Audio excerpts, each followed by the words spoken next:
피는 물보다 진하다고 합니다. 그만큼 혈육의 정은 그 어떤 것도 대체할 수 없습니다. 아무리 못난 자식이라도 자식이 힘들어하는 모습을 지켜볼 수 있는 부모는 없습니다. 특히 경제적으로 힘들어하는 자식을 보면 주머니 쌈짓돈이라도 쥐어주고 싶은 것이 부모의 마음이죠. 그래서일까요? 자식에게 재산을 미리 증여하시는 분들이 많습니다. 자식이 부양 의무를 잘 이행할 것으로 기대하고 재산을 미리 증여하는 것일 텐데요. 그래서 자식에게 재산을 어떻게 물려줄지에 대해 고민하는 분들이 많으십니다. 그러나 한편으로는 오겨 재산을 자식에게 물려준 후 하찮은 대우를 받지는 않을까 그런 걱정도 있으실 겁니다. 부모가 돼서 자식을 한없이 도와주고 싶지만 한편으로는 모든 재산을 건네주고 낙동강 오리알 신세가 되는 건 아닐까 그런 생각 말입니다. 간혹 이 돈 때문에 부모 자식 간의 불화가 생기기도 합니다. 화장실 갈 때와 나올 때 마음 다르다라는 말처럼 부모의 재산을 증여받고 나면 태도가 돌변해버리는 자식들이 있습니다. 부모 입장에선 괘씸하다고 생각할 수밖에 없는데요. 기대와 달리 자식이 재산만 증여받고 부양 의무는 나 몰라라 한다면 부모로서는 재산을 다시 되찾아오고 싶은 것이 마음이 클 것입니다. 이럴 때 효도 계약서라는 것을 이용하면 좋습니다. 방법은 간단합니다. 자식으로부터 부모를 잘 부양한다라는 각서를 받는 것이지요. 효도 계약서는 증여하는 사람도 증여받는 사람도 각서에 적힌 내용을 성실히 이행하여야 합니다. 혹시라도 증여 후에 계약 내용을 이행하지 않을 경우에는 소송으로 권리를 되찾을 수 있는 것입니다. 노후에 자식에게 증여한 재산을 되돌려받고 싶어하는 분들이 의외로 많다고 하는데요. 재산을 증여받은 후 자녀들의 태도가 돌변하여 전혀 부모를 봉양하지 않는 모습을 보고 뒤늦게 증여 취소 소송을 제기하는 사례가 늘고 있다고 합니다. 상속과 관련하여 발생하는 분쟁 중 최근 급격히 늘어나는 것이 바로 불효자 증여 취소입니다. 이를 일명 불효소송이라고도 합니다. 하지만 이것이 그렇게 쉽지만은 않습니다. 자식의 불효로 인해 고민이 많은 분들을 위해 오늘은 몇 가지 사연들을 소개해드리고자 합니다. 한번 들어보시고 부모 자식 간의 관계에 대해 깊이 생각해보는 시간을 가져보시기 바랍니다. 70대 할아버지는 슬하에 장성한 아들을 두고 있습니다. 할아버지는 지금 살고 있는 20억 상당의 주택을 아들에게 물려주기로 하였는데 그냥 물려준 것이 아니라 부모를 잘 모셔야 한다는 조건을 달아서 물려주었습니다. 이른바 효도각서를 작성한 것이지요. 할아버지는 효도각서를 작성한 다음 날 아들에게 주택에 관한 소유권 이전 등기를 맞춰주었습니다. 각서의 내용에 따라 할아버지 부부는 주택의 2층에 거주하고 아들 부부는 1층에 거주하였습니다. 그런데 아들 부부는 주택 1층에 살면서 2층에 사는 부모를 거의 찾아보지도 않고 따로 생활했습니다. 허리디스크 등으로 건강이 좋지 않은 할머니의 간병과 가사는 따로 사는 딸과 가사 도우미가 도맡았습니다. 할머니의 건강이 급속도로 악화되어 스스로 거동할 수 없는 정도가 되자 아들은 부모에게 요양시설에 가실 것을 권유하였습니다. 할아버지는 아들에게 주택을 다시 할아버지의 명의로 돌려달라고 요구하였습니다. 그러자 아들은 그럴 수 없다고 하였습니다.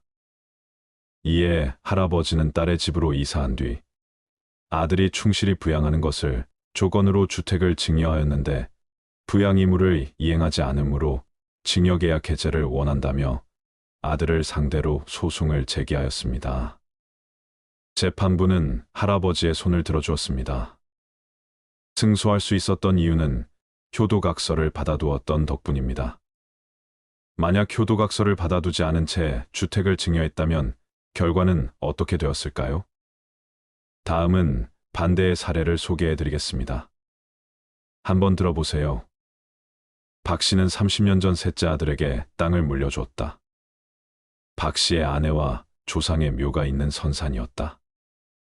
땅을 증여하며 박 씨는 절대 땅을 팔지 말고 나를 잘 부양해야 한다는 조건을 걸었다고 했다. 아들은 증여받자마자 생활비를 조금 지원했을 뿐 부양 의무를 다하지 않았다. 아들은 땅을 팔지 않겠다는 약속도 어기고 땅을 팔아버렸다. 박 씨는 아들이 실거래가보다 턱없이 낮은 가격으로 동업자에게 땅을 팔았는데 땅을 다시 돌려주지 않기 위해 위장 매매한 것이라고 주장했다. 아들은 이후 동업자와 함께 이 땅에서 버섯 농사를 짓고 있다고 알려졌다. 결국 박 씨는 아들이 부양 의무를 다하지 않았다며 소송을 제기했다. 거동이 불편한 박 씨가 아들과 법정 싸움을 한 이유는 자신이 죽은 뒤 묻힐 땅을 되찾기 위해서다. 90대 노인 박 씨는 부양 의무를 다하지 않은 아들에게 소유권, 이전 등기 말소 청구 소송을 냈다. 그러나 재판부는 부양 의무 등을 조건으로 아들에게 땅을 증여했다는 것을 입증할 만한 각서나 기록이 없다며 기각했다. 아들의 손을 들어준 것이다. 박 씨가 항소했지만 결과는 마찬가지였다. 다음 사례도 들어보세요. 60대 후반의 김 씨는 부모의 건강과 영혼을 위해 최선을 다하겠다는 아들의 말을 믿고 재산을 증여했다. 자녀는 아버지가 생활하는데 어려움 없도록 최선을 다하겠다고 말했다고 한다. 그러나 3층 건물을 넘겨받은 뒤 태도를 바꿨다. 김 씨는 결국 건물을 다시 돌려달라며 자녀에게 소송을 냈다. 4년에 걸친 재판 끝에 법원은 자녀가 효도의 이행을 조건으로 일정한 의무를 부담한다거나 그러한 의무를 부담하는 것을 조건으로 증여받는다는 내용이 없다며 자녀의 손을 들어줬다. 김 씨는 항소했지만 기각됐고 결국 재산을 돌려받지 못했다. 다음은 딸에게 사준 아파트에서 쫓겨난 80대 할머니의 사연을 소개합니다. 할머니는 딸에게서 쫓겨나 아파트 현관문 앞 시멘트 바닥에서 잠을 자고 밥도 제대로 먹지 못한다. 그래서 할머니는 경로당에서 며칠씩 잠을 자곤 했다. 관리사무소 관계자는 어느 날 할머니가 쓰레기를 버리러 빈손으로 나왔다가 비밀번호를 몰라 집에 못 들어가고 있다고 연락이 왔다고 말했다.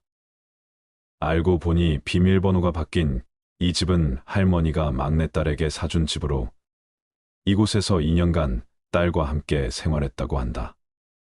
그러던 중 어느 날 막내딸이 집을 나가라고 할머니에게 통보하고 비밀번호를 바꿨다. 그는 딸이 같이 살자 해놓고 이렇게 나를 내쫓았다며 비밀번호 바꾸고 문 잠그고 내쫓았다. 딸은 이사 갔고 이 집에는 내 집만 들어있다고 했다. 집주인은 노인네 버리고 간 거지 뭐냐. 이게 현대판 고려장이지라고 탄식했다. 딸은 이렇게 말했다. 그게 다 엄마 때문에 벌어진 일이다. 그래서 인연을 끊었다며? 법대로 하라. 나도 2년 동안 그만큼 했으면 할 만큼 다 했다라고 말했다. 과거 할머니는 동대문에서 이름만 대면 다들 아는 재화업체를 운영하며 큰 돈을 벌었다. 사업이 잘 돼서 러시아에 수출할 정도였다. 큰딸과 아들에게는 수십억짜리 건물 한 채, 막내딸에게는 월세 600만 원을 받을 수 있는 고시텔을 주기로 했다.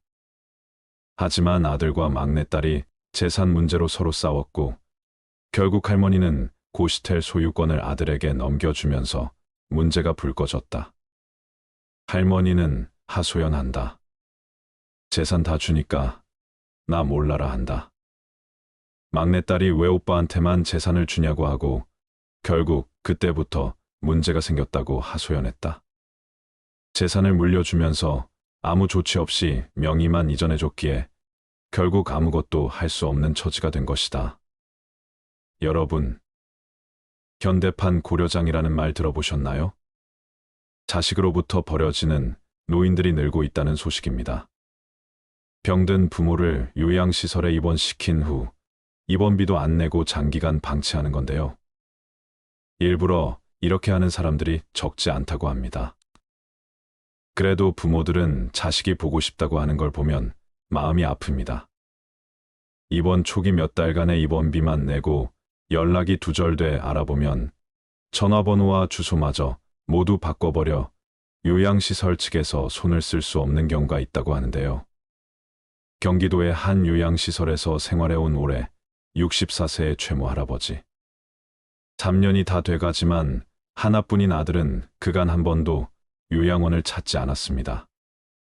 부모는 자식의 공을 알아도 자식은 부모의 공을 모릅니다. 이곳에 저를 데려다 놓고 가서 나타나지도 않으니까 원장님 얼굴 보기도 미안하고 마음이 아픕니다. 요양시설 측이 여러 차례 연락을 시도했지만 아들의 집 전화와 휴대전화는 끊겼고 주민등록마저 말소돼 아들과는 연락이 불가능한 상태였습니다. 그동안 입원비 체납 금액만도 1,000만 원이 넘습니다. 결국 요양시설 측에서는 할아버지를 기초수급자로 신청해서 한 달 30만 원의 보조금을 받고 있었습니다. 이혼과 거듭된 사업 실패를 겪은 아들이 몸이 불편한 자신까지 거두기엔 무려 생각하며 애써 마음을 다독이면서도 손녀가 보고픈 마음에 할아버지는 끝내 눈물을 보였습니다. 손녀도 보고 싶고 아들이 나쁘지만 보고 싶지 않다면 부모 마음이 아니죠. 참 보고 싶습니다. 경기도의 또 다른 노인 전문 병원 사연입니다. 이곳에 입원한 60대 후반 박할머니 역시 자녀들로부터 연락이 끊긴 지 1년이 다 돼갑니다. 4명의 자식들은 입원 초기에 2달치 입원비만 내고는 안부 전화도 없었다는데요. 그러다 올해 초 유산 상속 관계로 병원의 소견서가 필요하자 연락을 해왔다고 합니다. 아버지가 돌아가셔서 어머니의 인감이 필요하니 어머니가 병원에 계시다는 소견서를 써달라고 왔다고 합니다. 당시 체납한 병원비 일부를 변제한 뒤 또 다시 연락 두절되었습니다. 결국 병원 측은 자녀들을 상대로 사기와 존속유기 혐의로 형사고발을 하기에 이르렀는데요. 어렵사리 박 할머니의 사위와 연락이 닿았습니다. 사위는 자신들은 유산 상속에서 제외된 사람들이라며 오히려 병원비를 냈던 피해자라고 주장했습니다. 이런 사정도 모르는 할머니는 그저 자식들 볼 날만 기다리고 있었는데요. 고령화로 부양 의무자들의 어깨가 무거워지면서 이런 노인방임 건수도 늘고 있습니다. 다음 이야기 한번 들어보세요. 아들을 생각해서 모든 재산도 다 미리 상속해주고 아들과 며느리와 함께 행복하게 살고자 했던 한 서울 할머니가 있었습니다. 그러던 어느 날 아들과 며느리가 할 말이 있다며 말하기를 어머니, 저는 어머니랑 마음이 안 맞아서 같이 못 살겠어요. 나가서 혼자 사세요. 어머니는 기가 막혔습니다. 어머니는 마음에 너무나 큰 상처를 받고 집에서 나와야만 했습니다. 할머니는 당장 살 곳도 없고 돈도 별로 없었기에 정처 없이 부자 동네를 찾아가서 배를 누르고 파출부로 써달라고 간절히 부탁을 하며 돌아다녔습니다. 할머니는 심신이 모두 지친 가운데 계속 퇴짜를 맞다가 마침 어느 집에서 할머니를 보고 이렇게 말했습니다. 할머니, 저희 집에 아버님이 병원으로 누워 계시는데 가능하시다면 병간호 좀 해주시고 그냥 말벗도 좀 되어주시겠어요?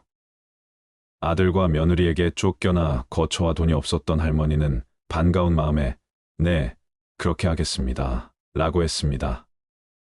할머니는 그날부터 그 집에 들어가 사랑과 정성을 다해 아픈 할아버지를 돌보고 친구처럼 말벗이 되어 주었습니다.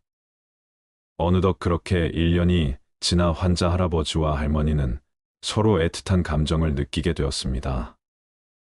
그 집 아들은 어느 날 이렇게 할머니에게 말했습니다. 할머니, 어려운 부탁이 있는데요. 저희 어머니가 되어주세요. 아버님도 할머니를 너무 좋아하시고 저희 부부도 우리 어머니께서 너무 일찍 돌아가셔서 어머니가 안 계신데 어머니로 모시고 싶어요. 괜찮으시면 저희 어머니가 되어주세요. 그렇게 그 할머니는 뜻밖의 간청을 받고 재벌 동네 같은 부유한 집의 새어머니가 되었습니다.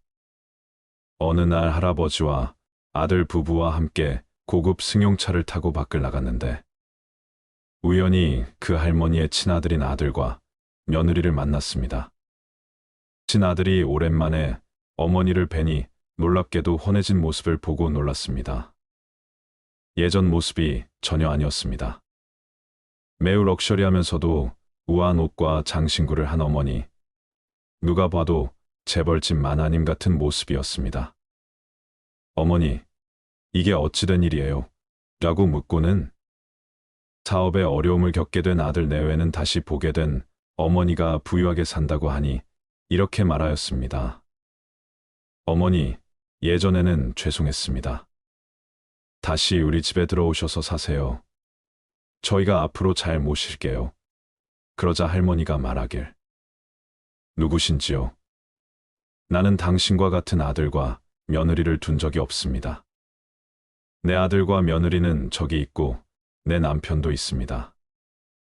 그 할머니는 그렇게 배반의 늪을 지나 신세계에서 새로운 삶을 행복하게 살고 있다고 합니다. 재밌게 들어보셨나요? 이 이야기는 우리 모두에게 많은 생각을 하게 되는 이야기입니다. 여러분, 효는 부모 자식 간의 천륜이지요. 효도계약서의 정식 법률 명칭은 조건부 증여 계약입니다. 즉 부모가 자녀에게 재산을 증여해 주되 그 증여 시 조건을 붙여줄 수 있다는 의미입니다. 따라서 부모가 자녀에게 재산을 주지 않으면서 효도만을 강요하는 계약서를 썼다면 그러한 계약은 효력이 없겠지요. 효는 그야말로 천륜의 영역이기 때문입니다. 물론 효도계약서에 대한 비판적인 시각도 많이 있습니다. 아무리 부모가 자녀에게 재산을 주는 행위를 조건으로 하더라도 천륜인 효도를 계약으로 강제할 수는 없다는 것이 비판의 주요 요지입니다. 하지만 성급하게 자녀에게 재산을 주고 막상 자녀가 부모의 재산을 받은 뒤 나몰라라 하는 경우도 많은 점을 고려하면 효도계약서는 필요하다고 생각합니다.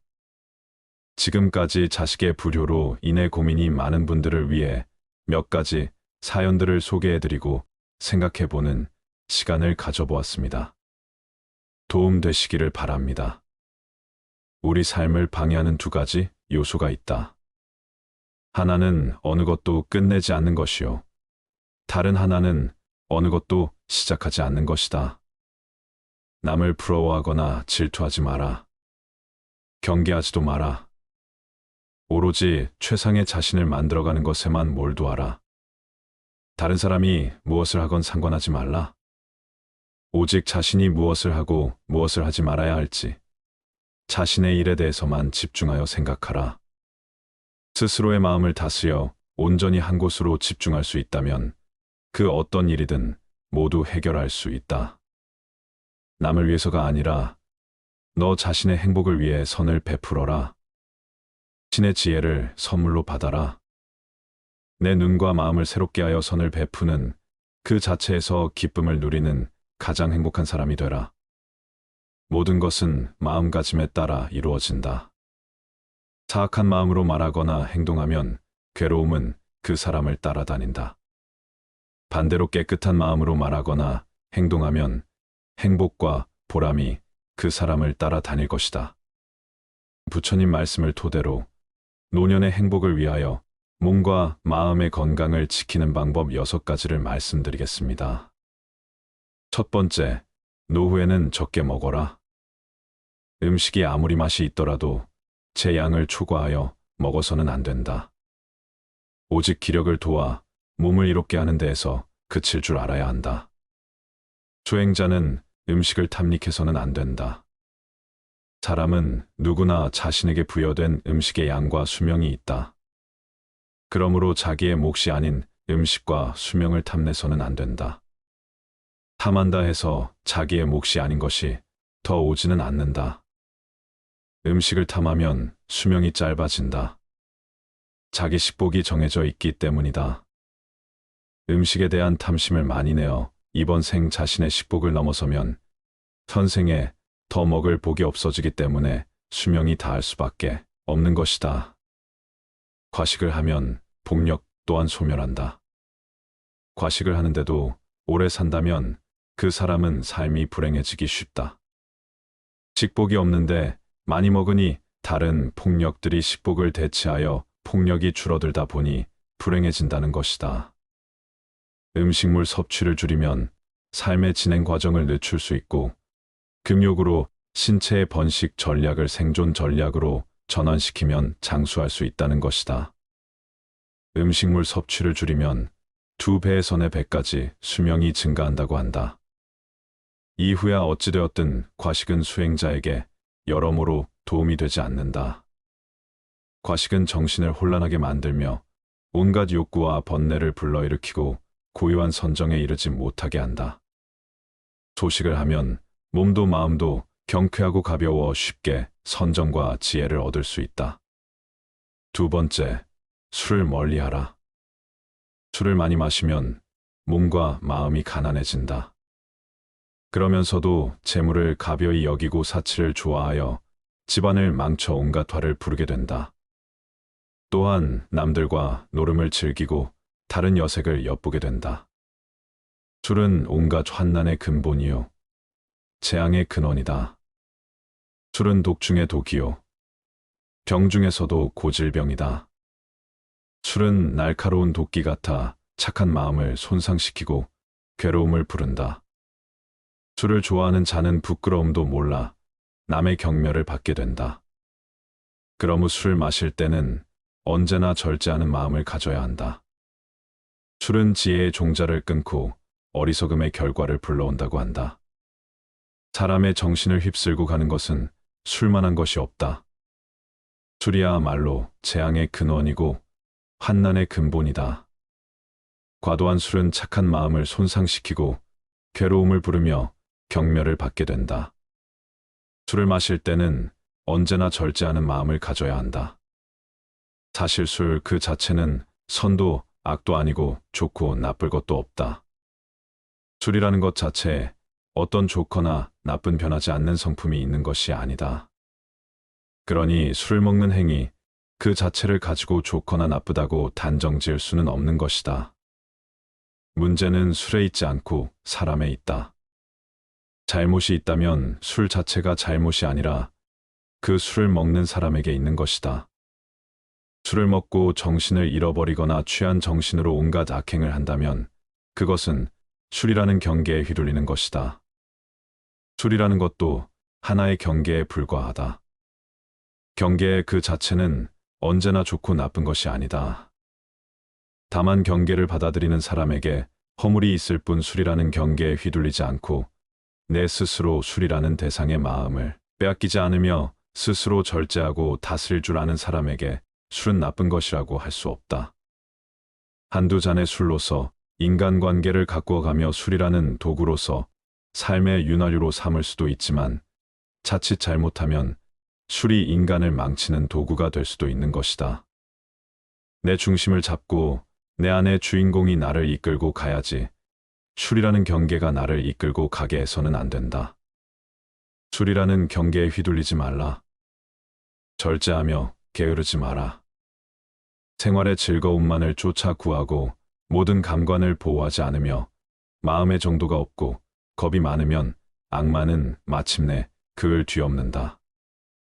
바람이 약한 풀을 쓸어 넘기는 것처럼 생활의 즐거움만을 구하지 않고 모든 감관을 잘 지키며 먹고 마의 절도가 있고 항상 정진하여 믿음이 있으면 악마는 그를 뒤지 못한다. 생활은 조금 불편해야 좋은 것이라고 한다. 너무 편하면 게을러지고 자신의 빛을 잃을 수 있기 때문이다. 눈, 귀, 코, 혀, 몸을 가만히 내버려 두고 보호하지 않으면 이내 그 육신의 감각은 좋은 것만을 가리게 되고 욕망에 뒤덮인다. 그러면 나아가 먹고 마시는 일에 절제가 없어지고 몸은 게을러져 어떤 일도 스스로 해 나갈 수 없게 되며 나약해지고 겁이 많아지게 마련이다. 그랬을 때 그 나약한 마음의 틈을 타고 악한 생각이 들어오고 온갖 마장이 들끓게 된다. 모름지기 사람은 생활의 즐거움만을 구하지 않아 불편한 가운데 스스로 이겨낼 수 있는 힘과 지혜를 길러야 한다. 또한 먹고 마시는 일에 절제가 있으며 항상 끊임없이 노력하고 정진하여 마음의 틈을 만들지 말아야 한다. 악마는 그런 수행자를 뒤덮지 못한다. 세 번째, 마치 바람 앞에 우뚝 선 큰 산처럼 죽을 때 가지고 갈 수 있는 것을 위해 살아라. 아무리 건강한 몸이라도 질병에 시달리게 마련이며 젊음도 늙음으로 돌아가고 어떠한 목숨이라도 죽음 앞에 무너지게 마련이니 영원한 것은 자비로운 마음으로 정법을 닦는 것이다. 그러면 임종에 이르러 후회하지 않게 될 것이고 임종에 이르러 후회하지 않으면 집착이 없어 좋은 곳에 날 것이다. 생이 있는 모든 것은 반드시 사가 있게 마련이다. 삶이 경이롭고 죽음 또한 경이롭고 신비롭다. 살아있음이 아름답듯 죽음 또한 아름다움의 시작이다. 죽음이 비참하고 괴롭고 어둡고 무서운 것이라는 생각이야말로 인간이 만들어낸 가장 큰 착각이다. 죽음은 또 다른 신비로운 세상으로의 여행이다. 언제나 미지로의 여행은 신비롭듯 다음 생으로의 여행 또한 신비롭고 설렌다. 물론 이번 생을 온갖 악행과 폭력과 화와 번뇌로 물들이며 악업을 쌓아온 사람에게 죽음은 괴로운 세상으로의 여행이 되겠지만 선행과 자비와 사랑과 나눔과 깨어있음의 수행으로 한 생을 살아온 사람들에게 죽음은 설레고 행복한 새로운 탄생을 의미한다. 누구나 태어나면 죽고 건강하던 몸이 허약해지면 부귀영화도 사라지고 젊음도 늙음으로 돌아간다.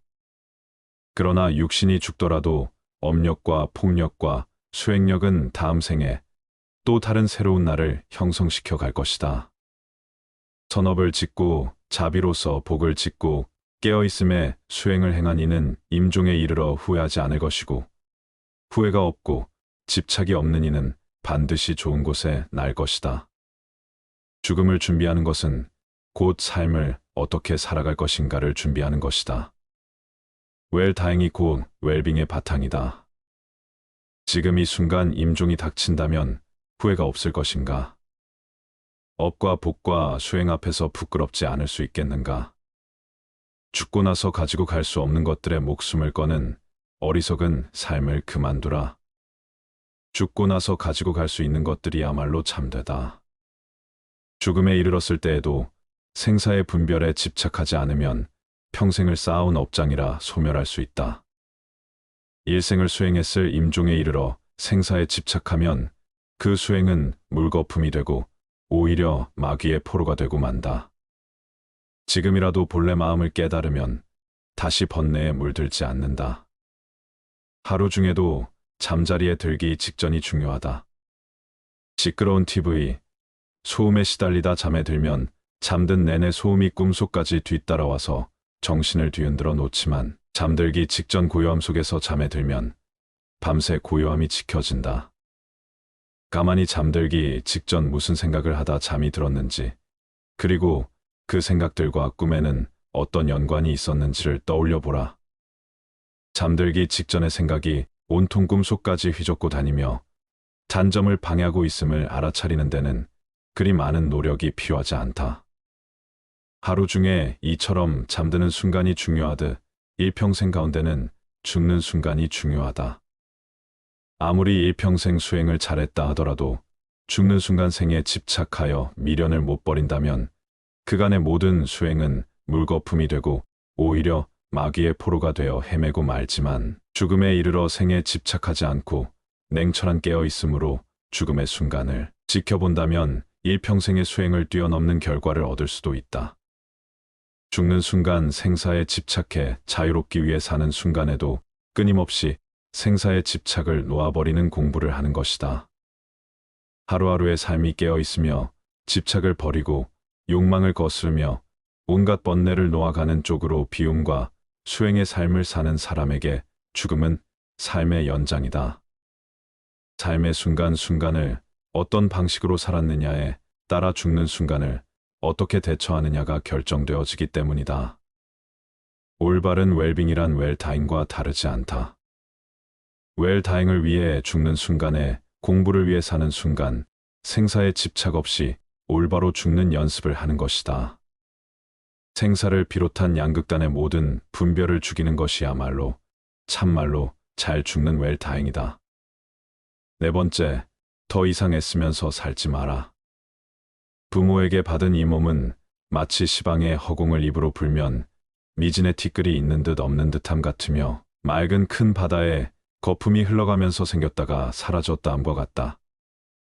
겉모습과 몸매와 외모가 중요한 세상, 이런 세상이야말로 이 세상이 얼마나 정신적인 타락의 길을 걷고 있는지를 증명해 주고 있다. 바깥에 보이는 것에 휘둘린다면 내면에 중요한 것은 뒷줄 신세를 면치 못한다. 몸의 실체는 어떠한가? 그것은 꿈과 같고 환술 같고 거품과 같고 그림자와 같고 티끌과 같다. 이런 몸을 무얼 그리 사랑하고 애착하는가? 그래서 옛 스승들은 이 몸을 똥주머니라는 똥만 잔뜩 넣어가지고 다니는 똥주머니라고 했다.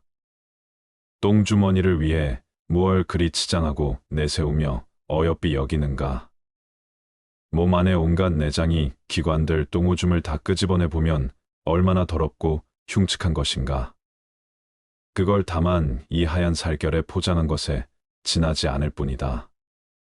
살결에 포장한 것을 조금 잘했다고 예쁘다 하고 못했다고 못났다고 차별할 일이 무엇인가? 모두가 한낮 뜬 구름과 같고 바다에 뜬 거품과 같으며 꿈과 같고 그림자와 같은 것일 뿐이다. 다만 마음이 중요한 것이다. 몸을 중요시 여기는 그 마음이 우리 몸을 더욱 더럽히고 욕되게 만든다. 몸에 얽매이고 집착할수록 정신은 공허하게 총기를 잃고 만다. 그러니 몸 형상 모습 생김새를 탓하지 말고 또 얽매이지도 말자. 몸을 이제 그만 놔둬라. 다섯 번째, 부모님을 잘 섬기고 부모님께 효도하라. 부모님 공경이 곧 부처님 공경이다. 부모님은 나를 낳아서 나로 하여금 도를 배우게 하심으로 모든 남자는 나의 아버지이며 모든 여인은 나의 어머니로 알아라. 이제 깨달음을 얻는 것은 다 부모님의 은혜이니 사람이 도를 배우고자 하면 먼저 효도로 정진하지 않으면 안 된다. 부모님의 은혜는 부처님의 은혜와 동등하고 부모님을 섬기는 데서 오는 과보는 불보살님을 섬기는 데서 오는 과보와 동등하다. 부모님께 효도를 베푼다면 이 세상의 모든 선행에 으뜸이 된다. 부모님이야말로 지금의 나를 개 한 뿌리이며 근원적인 인연이기에 부모님이나 부부 자식처럼 나와 가까운 인연은 곧 내 안에 업이 투영된 관계라고 볼 수 있다. 그들 속에서 나를 볼 수 있어야 한다. 그들과 나와의 관계는 곧 내 안의 업을 녹이는 공부이고 나 자신을 성장시켜가는 마음, 공부의 생생한 현장이다. 업장 소멸에 열린 장이 바로 가족이며 부모다. 그렇기에 부모에 대한 효도야말로 우주적인 순리를 따르는 수행이 자비의 시작이다. 부모님과의 관계가 바르지 못하다면 그 첫 단추가 사회생활의 모든 단추를 흐트러지게 만든다. 가족과의 관계, 그 기초 위에서 모든 타인들과의 인연이 성숙되어 가는 것이다. 특히 효도는 모든 자비와 지혜의 첫 단추와 같다. 그래서 부모님을 공경하는 것은 곧 부처님을 공경하는 것과 같다고 하는 것이다. 부모님처럼 가장 가까운 인연을 소중하게 간직할 수 있어야 한다. 가장 가까운 인연이야말로 내 업의 나눔이니 부모님과의 관계가 껄끄럽고 아름답지 못하다면 그것은 부모님과의 닦아야 할 업이 많은 연유이다. 부모님을 잘 섬기고 부모님께 효도하라. 그것이 업장 소멸에 매우 빠른 길이고 모든 공덕이 그로 인해 시작된다. 어리석은 범부들은 나를 나라고 보아 나에 집착한다. 그러나 필경에는 나도 없고 내 것도 없나니 나를 비우고 내 것이라는 생각도 비워야 한다. 법이란 생각을 일으키면 마와 법이 생기고 법이란 생각이 사라지면 나와 법도 사라진다. 내 자식이다, 내 재산이다 하면서 어리석은 사람은 괴로워한다. 사실 내 몸도 나의 것이 아닌데 어찌 자식이나 재산이 나의 것일 수 있겠는가? 내 자식이다, 내 재산이다, 내 생각이다, 내 것이다 하는 것은 다 어리석은 생각이다. 나도 내가 아닌데 내 몸도 이번 한 생 잠시 쓰고 나면 이 우주에 돌려주어야 하는데 하물며 내 소유를 어찌 내 것이라고 할 수 있겠는가? 잠시 빌렸을 뿐이다. 내 몸도 우주법계에서 잠시 빌어다 쓰는 것이고 내 소유도 잠시 법계에서 빌어다 쓸 뿐이다. 그러니 집착할 것이 없다. 내 몸도 이 우주에서 품어낸 온갖 음식을 잠시 빌려 유지하고 있을 뿐이고 내 생각도 이 세상의 수많은 생각들을 인연 따라 잠시 채용하여 내 식대로 조합해 쓰고 있을 뿐이며 내 자식도 우주적인 법계의 인연과 업의 법칙에 따라 잠깐 부모의 몸을 빌어 나왔을 뿐이다. 세상 모든 것들이 이처럼 다른 모든 존재들 의지하여 다만 잠시 그 모습을 취하고 있을 뿐이다. 세상 모든 존재는 우주의 것이며 다른 모든 존재들의 것이다. 6번째, 유산을 남겨주기 위해 자신의 귀중한 생애를 다 쓰지 마라. 내가 곧 이 우주이며 또한 나는 이 우주의 모든 존재들과 긴밀하게 연결되어 있다.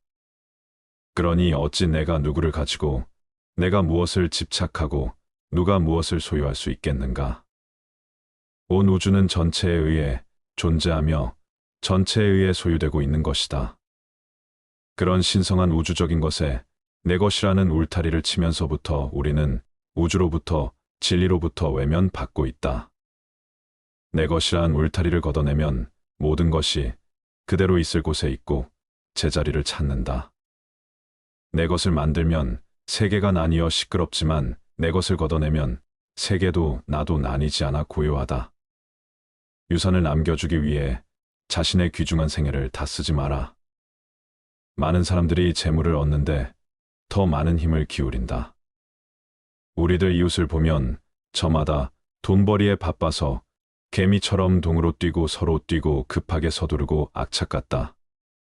돈 아니면 거들 떠보지 않는 상태로 자신을 방치해 버리기도 한다.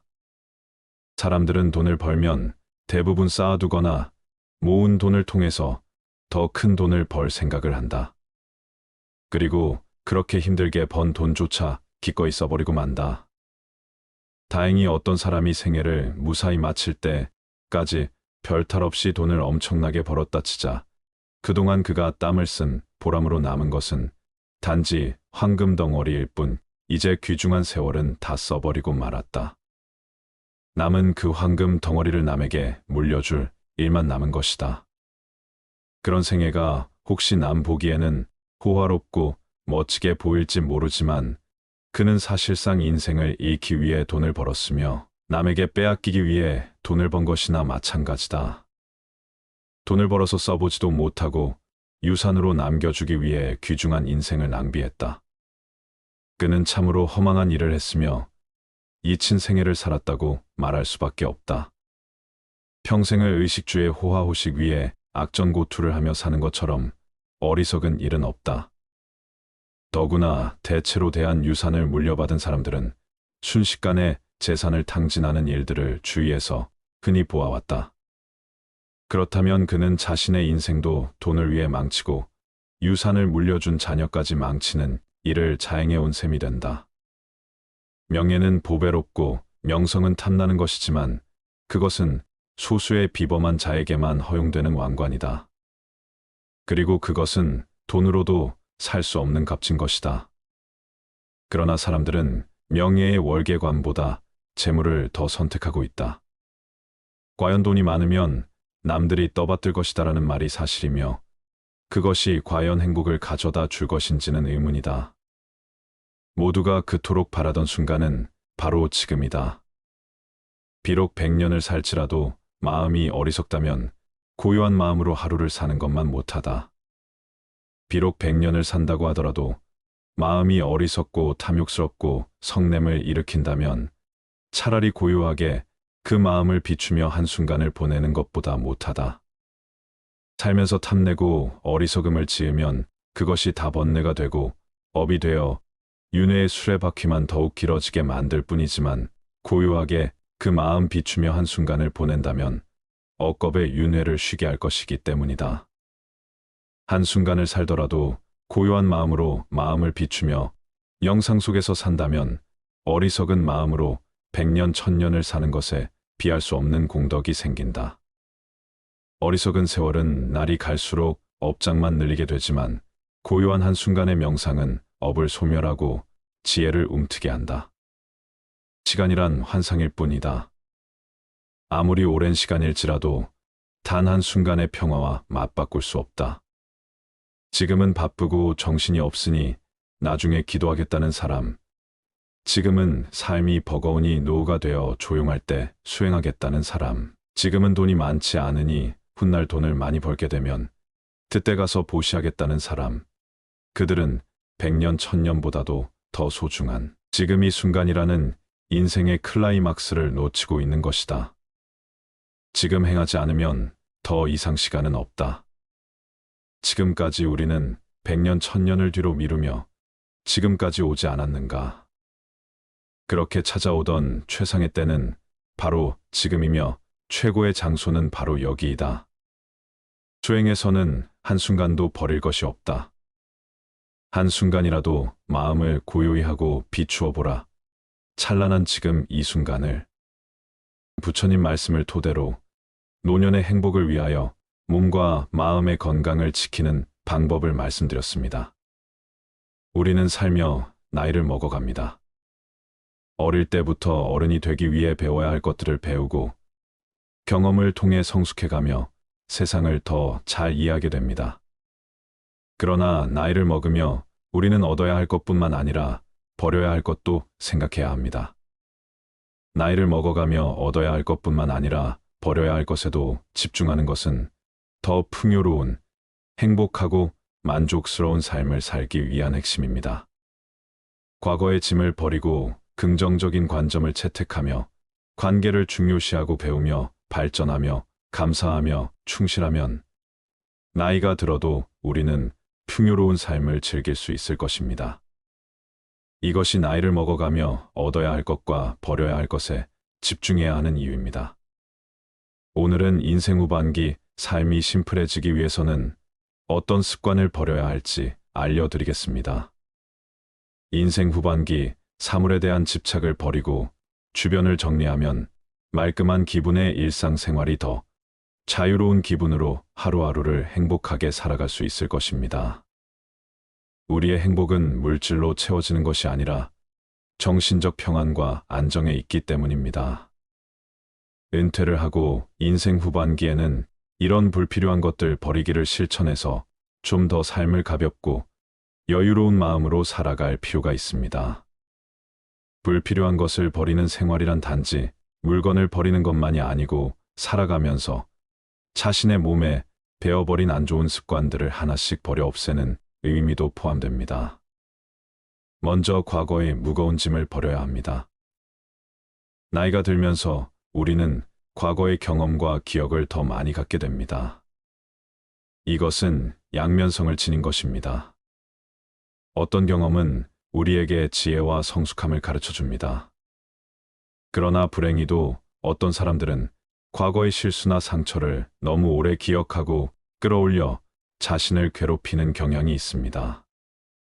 나이가 들면서 우리는 이러한 무거운 짐을 버리고 더 나은 미래를 위해 나아가야 합니다. 두 번째로 불필요한 스트레스와 걱정을 버려야 합니다. 나이가 들면서 스트레스와 걱정은 더욱 해로울 수 있습니다. 미래에 대한 불안, 건강 문제, 경제적 문제 등 다양한 이유로 우리는 스트레스를 받게 됩니다. 그러나 스트레스와 걱정은 우리의 건강을 해칠 수 있으며 행복을 방해할 수 있습니다. 나이가 들면서는 불필요한 스트레스와 걱정을 버리고 현재의 순간을 즐기기 위해 노력해야 합니다. 세 번째는 바로 선입견입니다. 어릴 때는 몰라서 이럴 거야 하고 착각하고 오해하는 경우가 많고 나이가 들면서는 이랬으니 이렇겠지 하고 편견을 갖게 되는 경우가 많습니다. 어릴 때는 내가 잘 모르고 어리석다는 것을 감추고 싶어서 그랬던 것 같고 나이가 들어서는 미지의 것에 대한 호기심을 잃어버려서 그랬던 것 같습니다. 시간이 지나 여러 가지 일들을 경험하고 그런 경험으로 인해 지혜가 생기는 것은 좋은 일이지만 반대로 선입견이라는 것이 생겨버리기도 합니다. 그래서 아직 해보지 않은 일에 대해, 아직 읽어보지 않은 책에 대해, 보지 않은 영화에 대해, 아직 제대로 만나보지 않은 사람에 대해 제대로 알아보려 하지 않고 눈 돌리지 않았는지, 귀를 닫고 이야기를 듣지 않았던 것은 아니었는지, 마음을 열고 생각을 기울여 주었는지 본인에게 물어봐야 합니다.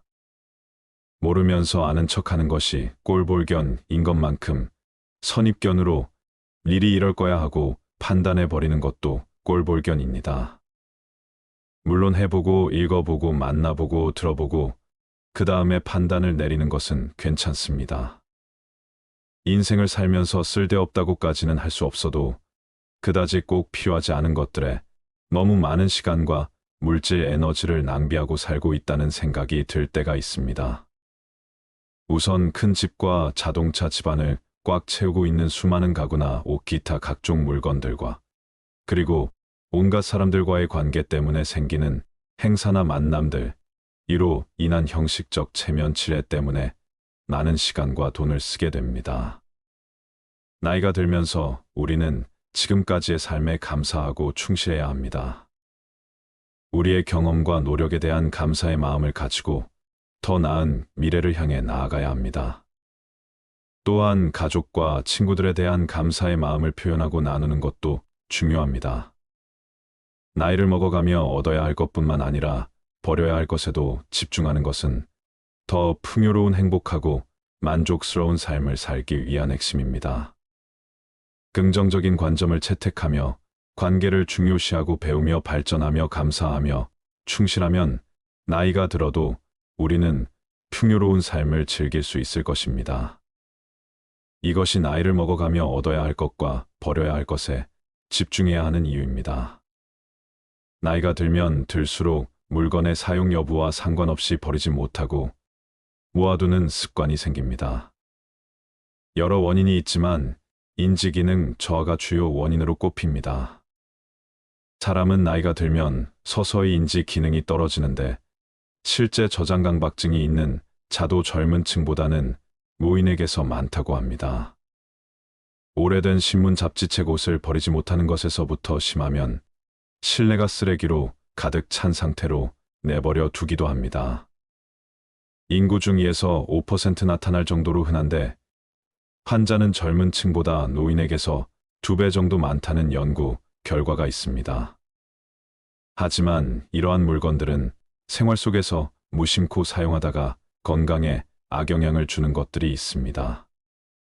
알고 보면 건강에 무척 해로워 당장 버려야 하는 것들이 있습니다. 오늘은 안 아프고 건강하려면 65세 전까지 즉시 버려야 할 물건 5가지에 대해 알려드리겠습니다. 첫 번째, 오래된 약과 영양제. 집에 영양제가 쌓여있는 분들 많으실 겁니다. 그런데 모든 영양제를 매일같이 잘 챙겨 드시나요? 어떤 영양제는 매일같이 꼼꼼히 챙겨 드시기도 하겠지만 어떤 영양제는 체질에 잘 맞지 않아 먹지 않고 한자리에 몇 년간 방치되기도 합니다. 아까워서 버리지 않고 가끔씩 드시는 분들도 있고요. 하지만 유통기한이 지나 변질된 영양제는 효능이 떨어질 뿐만 아니라 간에도 무리를 주기 때문에 반드시 버려야 합니다. 약도 영양제와 마찬가지입니다. 건강해지기 위해 먹는 것이므로 유통기한이 넘은 영양제와 약은 과감히 쓰레기통에 버려 건강을 지키시길 바랍니다. 두 번째, 플라스틱과 나무도마. 집에서 오래된 플라스틱 용기를 아무렇지 않게 사용하는 경우가 많습니다. 플라스틱 제품을 잘못 사용할 경우 건강에 치명적일 수 있습니다. 사용 중인 플라스틱 용기 중 PC 제품과 긁힌 상처가 많은 용기들을 모두 버리시기 바랍니다. 이러한 용기들은 가열할 때 유독 가스를 방출하는 물질인 비스페놀 A로 제조되었을 가능성이 매우 높습니다. 또 음식을 가열할 때 플라스틱 용기보다는 유리 용기를 사용하여 가열하는 것이 가장 좋습니다. 그리고 매일 우리는 집에서 도마를 사용해 음식을 만들어 먹습니다. 칼질 많이 한 플라스틱과 나무로 된 도마에 당연히 시간이 지날수록 흠집이 많아집니다. 수많은 틈 사이에는 박테리아나 곰팡이가 서식하기에 좋아 사용 후에는 반드시 도마를 깨끗이 닦아 통풍이 잘 되는 곳에 잘 말려줘야 합니다.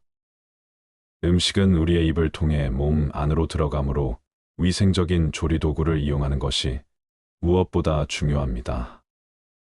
세균과 곰팡이는 면역력을 떨어뜨리고 염증을 일으키기에 반드시 도마를 깨끗하게 유지하고 자주 바꿔 주도록 하세요. 요즘은 스테인리스 도마도 있다고 하니 균이 번식하기 어려운 도마를 사용해 보는 것도 좋을 것 같습니다. 세 번째, 낡고 다른 운동화. 운동화를 한번 사면 몇 년을 계속 신게 되는데 오래된 운동화는 굽이 달라 충격 흡수율이 매우 낮습니다. 또한 신발은 걸음걸이에 따라 뒷부분이 많이 마모되게 합니다. 그런데 마모가 된 신발을 계속 신는다면 어떻게 될까요? 특히 운동할 때 신는 운동화의 뒷부분은 체중이 실리면서 몸에 충격이 흡수되는 곳이므로 마모가 되면 새로운 신발을 신어줘야 합니다. 운도의 밑창이 다르면 뛰고 걸을 때마다 완충되는 곳이 없어 발바닥과 무릎과 허리가 그 충격을 그대로 흡수해 관절과 척추에 손상을 주게 되어 무릎, 통증과 허리, 디스크 등의 발병률을 높이게 됩니다. 아무리 마음에 드는 운동화라도 밑창에 마모된 곳이 있으면 꼭 교체하여 무릎과 허리가 다치지 않도록 예방하시기 바랍니다. 네 번째, 오래 써서 다른 칫솔. 매일 최소 하루 3번 치아를 닦아주는 칫솔은 세균이 번식하기 참 쉬운 물건입니다.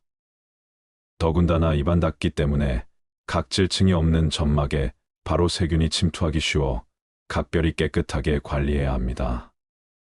입안에 상처가 있다면 바로 혈관을 통해 세균이 우리 온몸을 헤집고 돌아다니게 되므로 반드시 칫솔 관리 위생을 지켜주셔야 합니다. 칫솔에 세균이 번식하는 것을 막으려면 일주일에 한 번 물을 묻혀 전자레인지 1분간 돌려주면 된다고 합니다. 생각보다 간단하죠. 평소에는 통풍이 잘 되는 곳에 놔둬 물이 빨리 마르게 해주시고 칫솔모가 벌어진 칫솔을 이용해 치아를 닦아주면 치의 제거가 되지 않으므로 최소 2~3개월마다 교체해 주어야 합니다. 다섯 번째, 오래된 화장품. 유통기한이 지났어도 아깝다며 화장품을 계속 바른 적이 있으신가요? 기초 화장품은 얼굴 전체에 매일 발라야 해서 그럴 일이 드물겠지만 색조 화장품은 기초 화장품에 비해 적은 부위에 바르고 기초 화장품만큼 빨리 닳지도 않아 몇 년 동안 사용하는 분들이 많은 것 같습니다. 하지만 색조 화장품도 기초 화장품과 마찬가지로 피부에 바로 닿는 물질이므로 반드시 유통기한을 지켜서 사용해야 합니다. 화장품은 사용하지 않는 동안 이 생물의 번식과 함께 오염될 수 있습니다. 특히 오래된 화장품은 세균, 곰팡이, 곤충 등의 미생물이 번식할 수 있는 환경입니다. 또한 일부 화장품에는 환경 호르몬이 포함되어 있을 수 있으며 장기적으로 건강에 해를 끼칠 수 있습니다. 특히 립스틱과 마스카라는 입과 눈의 점막에 바로 흡수될 수 있어 세균이 침투하기 쉬워 반드시 유통기한을 지켜야 한다고 합니다. 립스틱과 마스카라는 개봉 후 6개월까지 유통기한이라고 하니 참고하세요. 사용하지 않는 화장품은 즉시 버리는 것이 좋고 사용 중인 화장품은 꼭 유통기한을 체크하여 적절한 시기에 교체하세요. 우리의 건강은 우리가 책임져야 할 소중한 자산이므로 건강한 삶을 위해 행동에 옮겨 보시기 바랍니다. 지금까지 실제로 열심히 사고 모아두었지만 살다 보면 많은 것들이 그다지 쓸모가 없는 것들이라는 것을 알게 됩니다. 또한 많은 물건들로 둘러싸인 어수선한 공간에서는 정신도 쉽게 산만해지고 마음이 무거워져 생각도 정리가 되지 않습니다. 그러므로 물건에 대한 집착을 버리고 주변을 가볍게 정리할 필요가 있습니다. 살다 보면 어떤 일이든 후회가 남습니다. 미리 알았더라면 후회를 덜 남길 수 있었을까요? 인생의 후반기를 보내고 있는 60대들은 그들이 지금껏 살아온 발자취 곳곳에서 후회를 발견한다고 합니다. 인생의 시행착오를 줄이고 더 나은 인생을 살기 위해서 꼭 알아야 되는 건 무엇일까요? 첫 번째, 저축을 많이 하지 못한 것. 자축은 노후 대비에 가장 중요한 역할을 합니다. 은퇴 이후 가장 큰 고민을 경제적인 어려움이라고 꼽았습니다. 고정 수입이 줄어들고 자녀 지원비, 병원비 등 각종 늘어가는 지출비 탓에 생활고에 시달릴 수 있습니다. 노후 대비를 위해서는 먼저 저축을 시작해야 합니다. 저축을 시작할 때는 먼저 현재 수입과 지출을 파악하고 가능한 많은 돈을 저축하는 것이 좋습니다. 젊은 나이에 저축을 하지 않으면 은퇴 이후 큰 고난을 겪게 될 수 있습니다. 두 번째, 배우자에게 잘하지 못한 것. 배우자는 평생을 함께 할 반려자입니다. 60대가 되어서도 배우자가 옆에 있다면 그야말로 그것 자체가 천복입니다. 그러나 상대방의 소중함을 쉽게 간과해버리고는 합니다. 나이가 들수록 곁에는 서로만 남게 되며 자식도 소용없습니다. 배우자에게 최선을 다하며 앞으로의 노후를 그려나갑시다. 세 번째, 건강을 소홀하게 한 것. 건강이 중요하다는 사실을 모르는 사람은 없습니다. 하지만 젊어서는 그것을 잘 모르고 자기의 몸을 혹사시킵니다. 그거 하나 한다고 건강해지겠어 하고 무심히 지나쳤던 습관들이 사실은 평생 건강을 지키는 열쇠입니다. 건강을 유지하기 위해서는 규칙적인 운동과 올바른 식습관을 유지하는 것이 중요합니다. 많은 종류의 영양소를 저염식으로 골고루 섭취하세요. 영양 과잉과 결핍이 되지 않도록 철저한 관리가 필요합니다. 그 중에서도 특히 치아 관리를 잘해야 합니다. 치아는 하루아침에 좋아지지 않기 때문입니다. 또한 건강검진도 정기적으로 받아 건강한 삶을 유지하는 것이 좋습니다. 건강한 삶은 노후에 대비하는 가장 좋은 방법입니다. 오래 사는 것이 기본인 시대에 우리는 유병장수보다는 무병장수로 가야 합니다. 네 번째, 자식과 대화를 많이 하지 못한 것. 자식들과 평소에 대화를 많이 하지 않았다면 노년의 소중한 친구 하나를 잃는 셈입니다. 늙고 병들면 자식들에게 의지하게 됩니다. 자식과 친밀한 관계를 유지해야 후회 없는 자식 농사를 했다고 느낄 수 있을 것입니다. 뿐만 아니라 자식과 건강한 유대감을 형성하는 것은 노년의 정신적 안정감에도 도움을 줍니다. 자녀들과 진정으로 소통하지 못했다면 노년이 불행할 것입니다. 다섯 번째, 노년을 함께 할 친구를 못 만든 것. 배우자 다음으로 친구가 가장 큰 자산입니다. 취미 생활을 공유할 수 있는 친구, 자신의 속 얘기를 가감없이 털어놓을 수 있는 친구가 있다면 늙어서도 외롭지 않은 인생을 보낼 수 있을 것입니다. 자식들은 바쁘다고 얼굴 보기가 어려울 것입니다. 만일 평생을 함께 할 친구가 없다면 노년은 무척 외롭고 쓸쓸할 것입니다. 여섯 번째, 평생 할 수 있는 취미. 만들지 못한 것 취미라고 해서 골프 등과 같이 돈이 많이 들어가는 것일 필요는 없습니다. 등산과 가벼운 산책, 독서, 음악 감상 등과 같이 큰 돈이 필요 없는 것들도 많습니다. 취미를 갖게 된다면 평생 지루하지 않은 활력 있는 삶을 보낼 수 있을 것입니다. 또한 취미를 부부와 함께 하는 것이 가장 좋습니다. 친구들과 어울려 친목을 도모할 수 있는 취미 생활도 추천합니다. 나이와 건강에 맞는 취미를 개발하는 것은 아주 중요한 노후의 요건임에는 틀림없습니다. 일곱 번째, 배움을 멈춘 것. 60대 공부하는 것은 지난 삶이 바빠서 하지 못한 공부를 하거나 여생에 필요한 지식을 습득하는 경우도 있고 또 단순히 시간을 보내는 한가로운 독서도 있습니다. 하지 못했던 배움을 한다는 것은 아주 소중한 시간입니다. 요즘에는 70대 이상의 노인들도 컴퓨터를 배우고 새로운 도전에 나서고 있습니다. 평생 공부하고 배우는 일을 멈춰서는 안 됩니다. 배우려는 열정이 있다면 인생이 모작도 가능하다고 전문가들은 조언합니다. 8번째 일기를 쓰고 기록을 남기지 못한 것. 은퇴한 나에 생각해보면 자신이 살아온 인생의 험하고 덧없이 느껴질 때도 있습니다.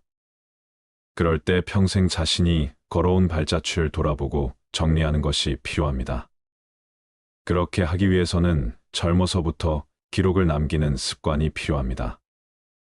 일기를 매일 쓰라고 말하는 것은 아닙니다. 다만 틈틈이 기록하고 사진 등을 남겨놓으면 나중에 자신의 삶을 정리하는 데 도움이 될 것입니다. 9번째, 연금과 보험을 들지 못한 것. 노년기에는 뜻하지 않게 먹더니 들어가는 경우가 많습니다.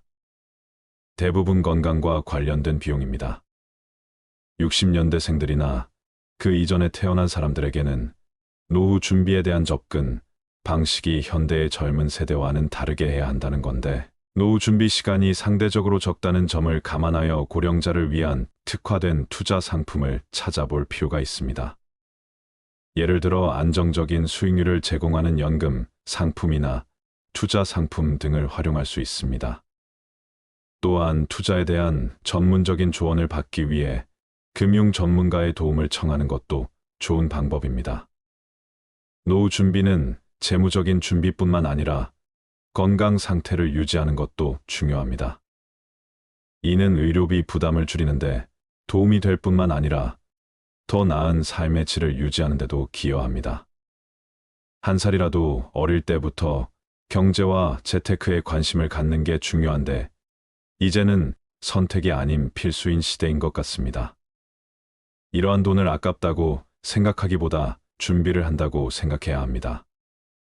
마지막으로 99%가 공감한 내 인생에 더 도전하고 여행을 많이 다니지 못한 것. 그때 했어야 했는데, 그때 그 시절에 나만이 할 수 있었던 일이나 도전이 있었을 것입니다. 대부분의 사람들이 평생 살아오면서 가장 후회하는 것 중 하나가 도전을 하지 않았던 사실이라고 답했습니다. 이어 여행을 떠나지 않았던 사실을 안타까워했습니다. 자식 키우고 회사 일을 하느라 여유가 없었을 것입니다. 그래도 다른 돈을 아껴서 여행을 떠나라고 선배들은 조언합니다. 훗날 회상할 수 있는 좋은 추억을 마련해 놓는 셈입니다. 그동안 수고한 60대의 모든 삶을 응원합니다. 올해 85살인 할머니가 가장 후회되는 것 중 하나가 너무 많은 걱정을 하고 산 것이라고 말하였습니다.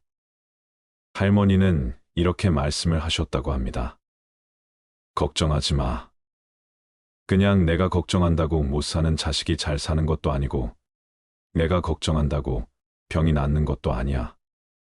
걱정은 하는 게 아니야. 차라리 그냥 좋아지길 바라는 게 더 좋아. 그리고 마지막에 죽을 때 웃는 사람이 행복한 줄 알았는데 그게 아니야. 평상시에 걱정 없이 행복하게 웃는 게 진짜 행복한 거야. 행복은 저축처럼 안 쓰고 모아둔다고 모아지는 게 아니야. 행복할 땐 그냥 걱정 없이 행복해야 돼. 평상시에 걱정 없이 행복한 것이 진짜 행복한 사람인 거야. 모아두었다가 꺼내 쓸 수 있는 게 행복이 아니야. 그냥 걱정하지 마. 편히 그냥 그렇게 웃으며 살아. 그게 최고야. 근데 그걸 그동안 못했어. 너무 늦게 깨달은 거지. 이 말을 보고 참 생각이 많아지더군요. 그동안 제가 어떻게 살았는지도 뒤돌아보게 되고 그랬습니다. 이럴 때 어느 스님의 말씀이 생각이 나네요. 과거를 후회하며 삶의 오답을 찾으려 하지 마라. 삶은 정답이 될 수 있고 오답도 될 수 있다. 즉, 삶의 정답은 없다. 개개인 모두가 정답이 될 수 있고 모두가 오답의 가능성도 있다. 그런데 우리는 끊임없이 정답을 찾고 쫓는 것에 습관이 되어 있다. 그러면서 후회를 한다. 그럴 필요 없다. 지금 내가 서 있는 이 자리가 내 자리이고 정답과 오답을 나누며 분별하는 마음이 괴로움을 가지고 오는 것이다. 정답이든 오답이든 그냥 그대로 다 받아들이면 그대로 정답이 되는 것이다.